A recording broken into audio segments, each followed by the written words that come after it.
అన్నపూర్ణమ్మ గారు. ఏం పంతులు గారు ఎప్పుడొచ్చారు ఊళ్ళోకి? రేవులో దిగి దిగ్గానే తిన్నగా మీ ఇంటికే వస్తున్నాను. 60 ఎకరాల పళ్ళ పొలం, 70 ఎకరాల మామిడి తోట, ఓ 50 ఎకరాల మెట్ట, ఇకపోతే అమ్మాయి బంగారం పుట్ట. అవును, ఇవన్నీ నాకెందుకు చెప్తున్నారు? అదేంటమ్మా, ఒక చోట ఓ పెళ్లి సంబంధం ఉందని ఎందుకు చెబుతాం? మీ ఇంట్లో ఒక అందమైన అబ్బాయి ఉన్నాడు గనక. నిజానికి చెప్పాలంటే అన్నపూర్ణమ్మ గారు, మీ అబ్బాయికి ఆ అమ్మాయికి 3 గుళ్ళు వేస్తే చూడటానికి 2 కళ్ళు చాలవనుకోండి. నా మాట నమ్మండి. నీకెంత ధైర్యంరా? మా బావని కట్టుకోపోయేదాన్ని నేనుండగా పక్క ఊరు నుంచి పెళ్లి సంబంధం తెస్తావా? ఇంకోసారి ఇలాంటి ప్రయత్నం చేస్తావంటే ఒరేయ్, ఇంకోసారి దరిదప్పుల్లో కనపడ్డావంటే కాళ్ళు విరగొడతా, జాగ్రత్త. అవునత్త, వాడు ఏదేదో బాగుతుంటే నో తెచ్చుకుని వింటావేంటి? నా కొడుకు నా మేనగోడలుంది, వేరే ఏ బోడి సంబంధం అవసరం లేదని చెప్పొచ్చుగా. అసలు నువ్వు ఎక్కడ చెప్పనిచ్చావే? పాపం ఆయన ఏదో చెప్తున్నాడు, ఈ లోపే బెదరగొట్టేశావు. అయినా నీకంత దురుస్తానం పనికిరాదులే. ఆ మాత్రం దురుస్తానం లేకపోతే నా బావకి మరదలు ఎలా అవుతాను? అన్నపూర్ణమ్మ గారు. ఎవరు? అన్నపూర్ణమ్మ గారు ఇదేనా అండి? అవును. ఏ వాళ్ళ అబ్బాయికి పెళ్లి సంబంధంగానే పట్టుకొచ్చారా? నువ్వు ఇంతకీ ఎవరండి మీరు? దుబాయ్ నుంచి వచ్చామండి. అన్నపూర్ణమ్మ గారికి ఒక ముఖ్యమైన విషయం చెప్పమని రామ్మోహన్ రావు గారు పంపించారు. రామ్మోహన్ రావు గారంటే ధనశెట్టి రామ్మోహన్ రావు గారా? అవునమ్మా. ఎవరమ్మా? అదేరా, మా సుబ్బారావు బాబాయ్ పెద్ద కొడుకు, నీకు మామయ్య అవుతాడులే. వాళ్ళు ఈ ఊరు వదిలి వెళ్లి 15 ఏళ్లయింది. అందరూ బాగున్నారా బాబు? బాగున్నారమ్మా. లోపల రండి, మాట్లాడుకుందాం.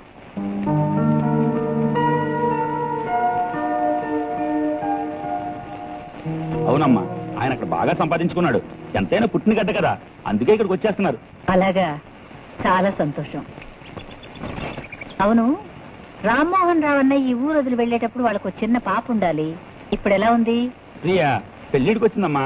ముఖ్యంగా మేము వచ్చింది కూడా ఆ అమ్మాయి విషయం మాట్లాడడానికే. అంటే అమ్మాయికి ఇక్కడ ఏమైనా సంబంధం చూడమన్నాడా? అదే అదేం లేదమ్మా, దేశాల్లో పెరిగింది కదా, అయినా తెలుగు బాగానే మాట్లాడుతుంది. కానీ మన సాంప్రదాయం, మన సంస్కృతి గురించి అసలు ఏం తెలియదు. కొన్నాళ్ళ పాటు మీలాంటి పెద్దవాళ్ళ మధ్యన ఉంటే అవన్నీ నేర్చుకుని ఆయన వచ్చేసరికి అసలైన తెలుగు అమ్మాయిలా తయారైతే ఇక్కడే ఏదైనా మంచి సంబంధం చూసి పెళ్లి చేయాలనుకుంటున్నారు. అలాగా. రామ్మోహన్ రావు గారు ఇంకో ముఖ్యమైన విషయం చెప్పమన్నారమ్మా. అమ్మాయి కూడా 2 పనివాళ్లు, ఒక ఆయా తోడుగా ఉండడానికి వస్తున్నారు. వాళ్ళందరూ ఉండడానికి ఒక మంచి ఇల్లు చూసుంచమన్నారు. వేరే ఎందుకండి, మా ఇంట్లోనే ఉంటారు.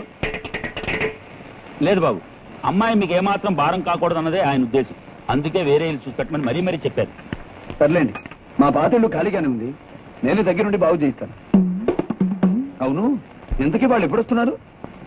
ఈ నెల 16వ తారీఖు సాయంత్రం వస్తున్నారండి. అలాగా. ఇంతకీ అమ్మాయి పేరేంటన్నారు? ప్రియా. ప్రియా, బాగుంది. Good name. గుడ్డు ఏంటా? గుడ్డు గాడిద గుడ్డు. ఇంకా మేము సెలవు తీసుకుంటామమ్మా. అమ్మాయిని జాగ్రత్తగా చూసుకోండి. అలాగే.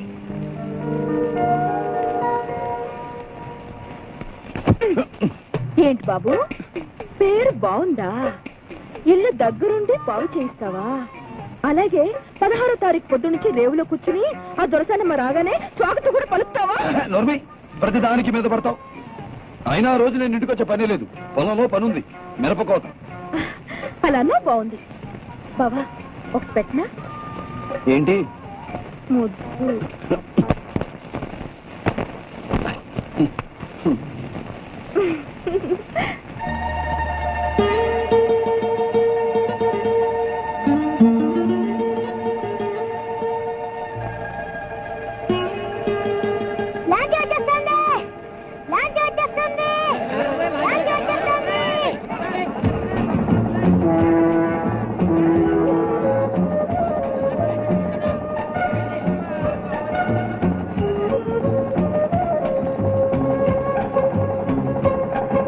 లేవమ్మా.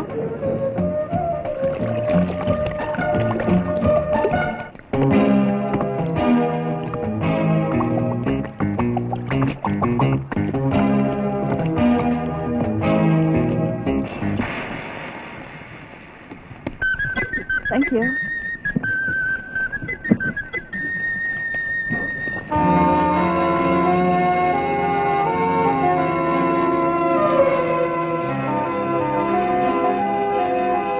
మీరు అన్నపూర్ణమ్మ గారు కరెక్ట్? అవునమ్మా. నమస్కారం. మీ మేనకోడలు రాణి కరెక్ట్? ఆవిడ మీ ఆయా తులసమ్మ గారు కరెక్ట్?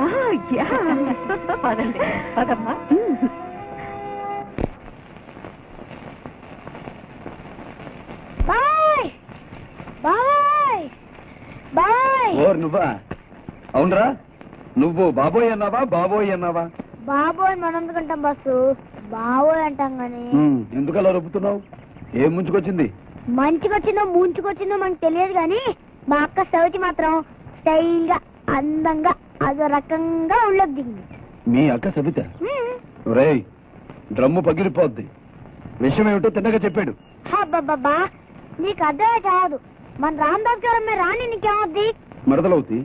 మరి దుబాయ్ రామ్మోహన్ రావు గారు అమ్మాయి ప్రియా నీకేమవుద్ది? మరదలే అవుద్ది. అప్పుడు వాళ్ళిద్దరు ఏమవుతారు? సౌతులు అవుతారు. ఒరేయ్ ముదురు, నువ్వు ఎక్కువ మాట్లాడుతున్నావు. అంతేనంటావా? అయితే ఆపేస్తాను. ఇంటికి అమ్మాయి ఎలా ఉంటుందో చెప్పలేదు కదా. చెప్పలే, నాకెందుకు? నువ్వు చెప్పకపోతే నాకేంటి, పోరా. సరే, ఏదో నీకు మరదలవుద్ది వరస అవుద్ది కదా అని అంత అందమైన అమ్మాయి గురించి చెప్దాం అనుకున్నాను. పొద్దున్నావుగా, వస్తా. ఒరే ఒరే ఆగరా, ఇలా రారా. మరీ అంత అందమైన అమ్మాయిరా? ఏమో మరి, నాకు అలా అనిపించింది. అసలు ఎలా ఉంటుందిరా? ఓ 10 కొట్టి చెప్తా. లేకపోతే చెప్పవా? నాకేం అవసరం? సరే, తగలడు. గుడ్, ఇప్పుడు చెప్తా విను. ముందు పైన నుంచి మొదలెడతా. ఆ అమ్మాయి జుట్టుందే, జుట్టు నల్ల త్రాచిపోవు కానీ జడేసుకోండి. నూరుందే నుదురు అద్దిరింది కానీ బొట్టు లేదు. ఇంకొద్దిగా డౌన్కి వస్తే అక్కడ కళ్ళు ఉన్నాయి కానీ అవి కళ్ళుకోవు. మరేంటి? మన ఊరు చెరువులో కలవ పూలున్నాయా, వాటి రేకులు 2 తీసి ఒకదాని పక్కన ఒకటి పెడితే ఎలా ఉంటాయో అలా ఉన్నాయి. ఇక ముక్కు సంపేగా నోరు దొండపండు. గడ్డ విషయానికి వస్తే ఆ పోలికి మనకు తెలియదు కానీ బాగుంది. గడ్డ నుంచి కొంచెం కిందకు వస్తే మెడ, అది శంఖం. మెడ నుంచి ఇంకొంచెం కిందకు ఒరే, ఒరే, ఆపరా. మరీ అంత కిందకి వెళ్ళకరా సన్నాసి, పైకి రావాల్సిన అడివి.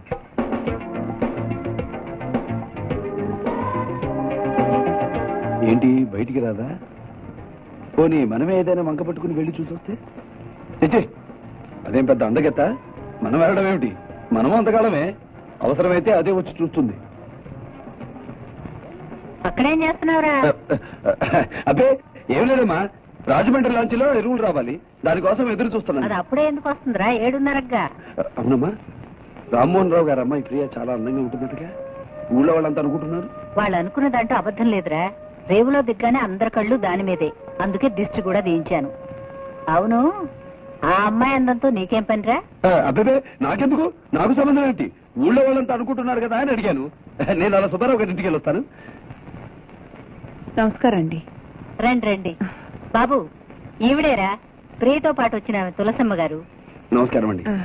మా అబ్బాయి అండి. ఆహా, ఏం లేదండి, రోజు ఉదయాన్నే పాలు కావాలి. మాకు ఈ ఊరు కొత్త కదా, ఎక్కడ వతన పెడితే బాగుంటుందో అని అడుగుదామని వచ్చాను. భలే వారండి మీరు. మీ బంధువులు మేము పక్కన ఉండగా మీరు పాలు కొనుక్కోవడం ఏంటి? రేపటి నుంచి ప్రతిరోజు ఉదయాన్నే మీ ఇంట్లో పాలుంటాయి. మీరు దాని గురించి మర్చిపోండి. వెళ్ళొస్తానండి. వస్తానమ్మా. మీ అబ్బాయి మనిషి మాత్రమే కాదండి, మనసు కూడా బంగారమే.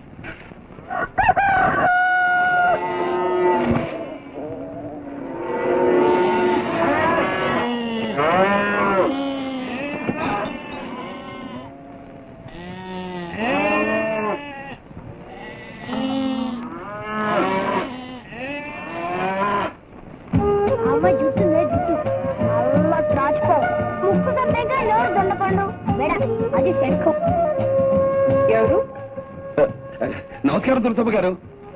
నమస్కారం. కూసి మన అన్నపూర్ణమ్మ గారు అబ్బాయి. ఏంటి బాబు ఇవన్నీ? ఏమి లేదండి, నిన్న మీరు పాలు కావాలన్నారు కదా, అందుకే వీటిని తోడుకొచ్చాను. మీకే పాలు కావాలి? తెల్లవు పాలా, కర్రావు పాలా, మేక పాలా, గొర్రె పాలా, గేదె పాలా, లేక జున్నుడుకోవడానికి ముర్రె పాలా? ఏవో ఒక పాలు కాసించాలి. కాసిన పాలేంటండి? ఆవిడ పాలా, గేదెడు పాలా, మేకడ పాలా, గొర్రెడు పాలా? చెప్పండి. అదేంటి బాబు, పాలని లీటర్లలో కొలుస్తారు కదా, జంతువులో చెప్తావేంటి? నిజమేనండి, కానీ మన పద్ధతే వేరండి. ఎవరన్నా మనల్ని పాలు అడిగితే వచ్చినన్ని పిండి చేయడమే గాని కొరతలు కొని చెప్పడం మనకు అలవాట్లేదండి. చెప్పండి, ఆవిడ గేదెడా, గొర్రెడా, మేకడా? సరే అయితే ఓ గేదెడి. సుబ్బయ్య చెంపట్రా. చెమ్మే సరిపోతుందండి, బిందె పట్టమనండి. అలాగే అలాగే, బిందండ పట్రా.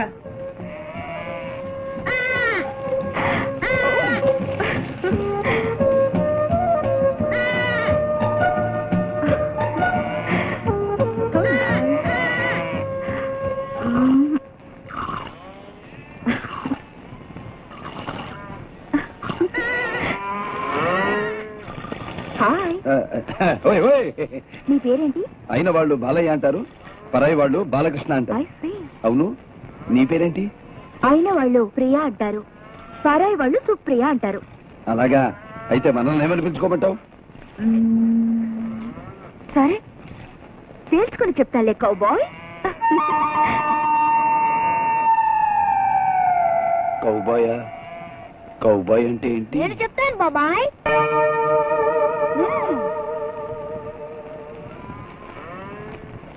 ఏమిట్రా వరసలు మారుతున్నాయి? నిన్నటి వరకు బాబోయ్ అని పిలిచి ఈ రోజు బాబాయ్ అంటున్నావు. సమయాన్ని బట్టి సందర్భాన్ని బట్టి వరుసలు మారుతూ ఉంటాయి కౌబాయ్. అవునరా, కౌబాయ్ అంటే ఏంటి? ఓ 20 కొట్టించు. ఏంటి కౌబాయ్ అర్థం చెప్పడానికి 20? కాదు, ఆవుడు పాలు, గేదెడు పాలు, గొర్రెడు పాలు, మేకడు పాలు. ఈ విషయం మా అక్క రాణి దాకా వెళ్లకుండా ఉండడానికి. అమ్మ నాయాలా. అమ్మా, ఆ? ఈ కూరగాయలు ఎక్కడికి? ప్రియా వాళ్ళకరా, వాళ్ళకి ఈ ఊరు కొత్త కదా, ఏది ఎక్కడ దొరుకుతుందో తెలియదు. వాళ్ళ మంచి చెడు చూడాల్సిన బాధ్యత మందేగా. అది నిజమేననుకో, అయినా నువ్వు మోసుకెళ్ళడం ఏమిటి? జీతకాలతో పంపచ్చుగా. జీతకాలతో పంపితే ఏం బాగుంటుందిరా? నీదంతా చాదస్తం గానీ అవి అక్కడ పెట్టు, నేను చూస్తాను. సరే.